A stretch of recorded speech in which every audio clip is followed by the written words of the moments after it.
Alright guys, what is going on? Oink here, and of course as Thursday we have some brand new seasonal events. So if you head into seasonals you will find the European Hot Hatch Championship, and as usual I'll be showing each race and the car that I used, the setup they used, all of that good stuff. But we'll start off with the entry requirements. So performance points is 430 maximum, tyres sports hard maximum, and basically you're just limited to European countries, and the list is there if you want to have a look. Tracks, we've got Autumn Mini Reverse, Nürburgring GPD, Circuit de Madrid, Top Gear Test Track, and Eiffel Kart Custom for the final one.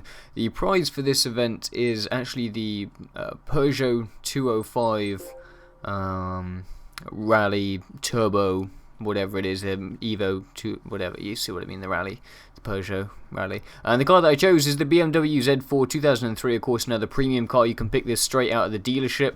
This is pretty much stock. All of the distances, I've barely got any distance, so make sure you max out on the sports hard tyres, which are more than plenty grip for the amount of power that this car has. I used the stock suspension, upgraded the clutch and flywheel, all that good stuff. For all of the events I actually used the standard transmission, except for the very last race, which I turned onto the customizable one.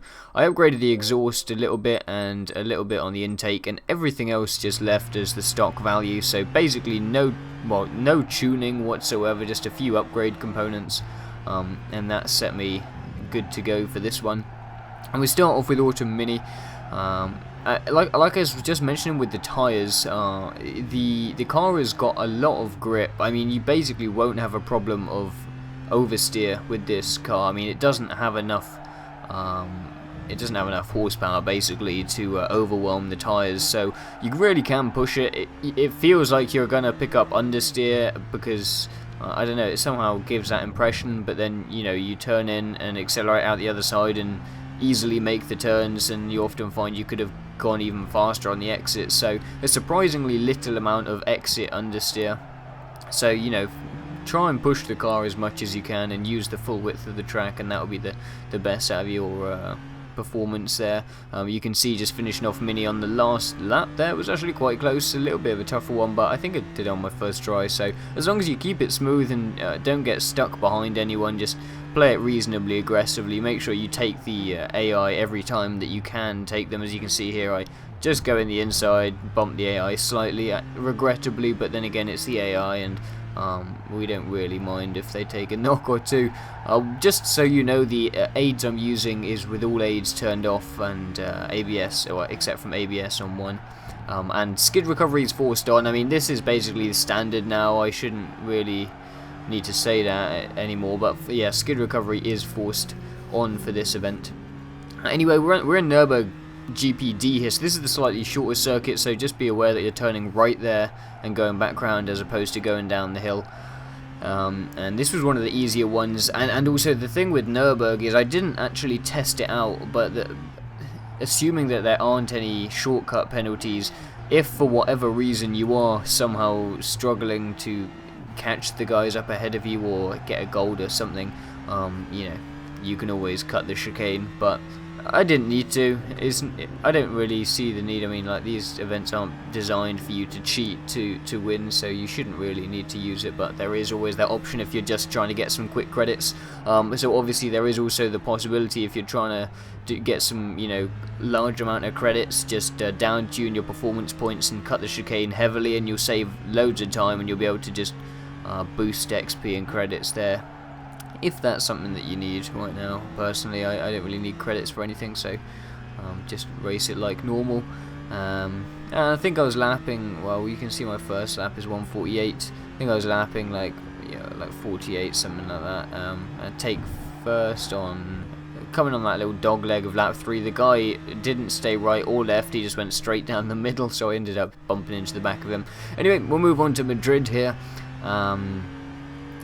I mean, Madrid is more of a technical track, but as I said before, the car does have a good amount of grip. You'll find it will understeer a little bit here. I found more so than the other tracks, but you can push the car fast, and the other guys, generally speaking, are driving FF cars. That's kind of why I wanted a rear wheel drive here, just because they're a little funner to drive, more interesting, just, yeah.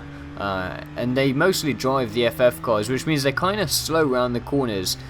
The AI are always slow around the corners anyway, but the fact that you've got the rear wheel drive in comparison to most of them using the front wheel drive, you will be pretty nippy through the corners. You can see here I can just get on the gas straight away without too much worry of understeer. Just bounced off this guy. This one corner is probably the most serious place for understeer because of the negative camber that takes you away from the apex there. It's a late apex for that one. And so yeah, just basically lift off the accelerator as you approach the apex and then accelerate over to the left so you can make it in for the next turn, and yeah, you shouldn't really find a problem. I got stuck behind him. He started braking far too early and I just couldn't avoid him, so sadly just rammed him right into the right in the back of the bumper.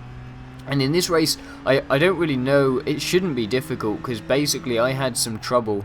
I didn't have trouble, but I just had some rubbish laps basically. I hit that chicane once, I think on lap 2 maybe, and I also crashed somewhere else. I think I crashed on the little kink coming to the first roundabout on lap 3, so I hit a few walls, but I was like, you know what, let's not restart, I'll try and catch up, and I was quite a few seconds down, and you can see I take the guy in first place in a last ditch effort on the last lap, last corner. But I mean, it shouldn't be that difficult because, as I said, I did make 2 serious errors in that race, so you should have a good few seconds to play with there. And we move on to Top Gear Test Track. It's always fun driving this. They don't throw this one in very often because you know, if the cars are spread out more, I mean, these are relatively slow cars, so the spread is pretty close, but if they're faster cars, the cars spread out more at the start, and therefore you could get collisions early on. Not that they haven't done that before, mind. There are still Top Gear Test Track combos where you will like get traffic oncoming from the other side, but not in this one. You don't have to worry about that. This is just all about your line, really, getting it nice and smooth. It's, you know, it's Top Gear Test Track. It's more of a time trial track than a race track, so there isn't that much space for overtaking. But you do want to be overtaking as much as you can. Don't try and get held up behind the AI, because that won't do you any favors. And oh, I should point out actually, for this one, due to the fact that there is serious cutting potential, you can see that guy forces me totally off the track.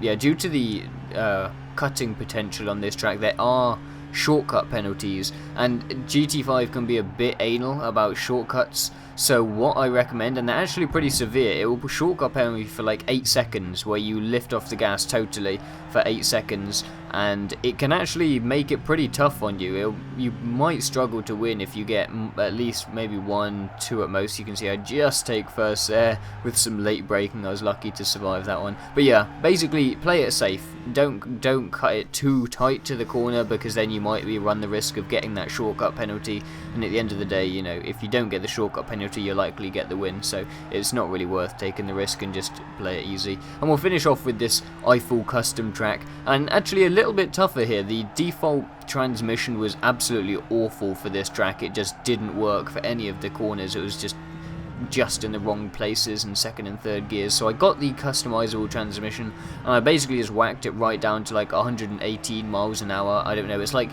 1 or 2 off the very bottom that it could go, and that seemed to fit fairly nicely. Third and fourth was decent in the corners. The slower corners I'd go down to third. I think maybe 1, possibly 2 turns I would use second, but for the most part just staying in third and fourth, and then on the straights maybe getting up to fifth.